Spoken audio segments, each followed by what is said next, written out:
Welcome to History and Diplomacy. How did a young surveyor from Colonial, Virginia, become one of the most respected leaders in world history? What experiences shaped the man who would lead a revolution and become America's first president? Today, we uncover the remarkable life of George Washington. George Washington was born in 1732 in Virginia, then British America. His parents were Augustine Washington and Mary Ball Washington. His family was not among the wealthiest aristocrats, but rather the colonial planter class.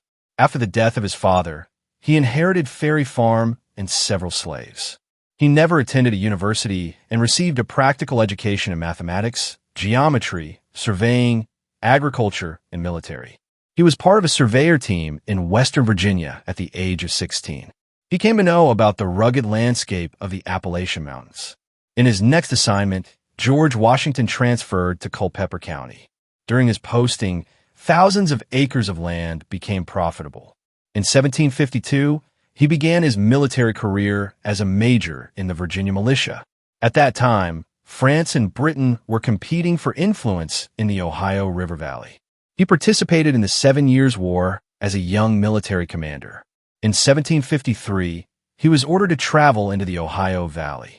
It was a difficult mission, but he delivered the British message of withdrawal to the French commander at Fort Le Boeuf, who refused.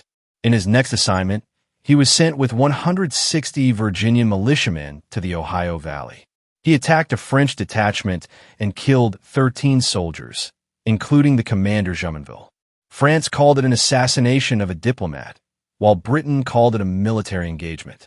The episode is known as the Battle of Jumonville Glen. George Washington began constructing a fort, but he was besieged, surrendered, and forced to sign a document describing Jumonville's death as an assassination. Washington later stated that the document was in French and he could not understand the language.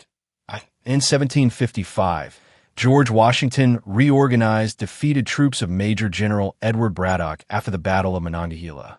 George Washington became commander of the Virginia Regiment. He constructed forts, trained soldiers, and improved the supply system. It was a huge military experience for him. Finally, British forces captured Fort Duquesne. George Washington retired from the military services. He married Martha Washington, a wealthy widow, and raised his wealth and social standing. He spent the next 16 years improving agriculture at Mount Vernon.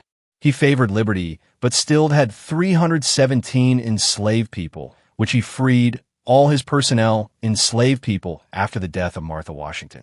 Tension and conflicts between Britain and its American colonies were rising. In 1775, at the Second Continental Congress, George Washington was appointed commander-in-chief of the Continental Army.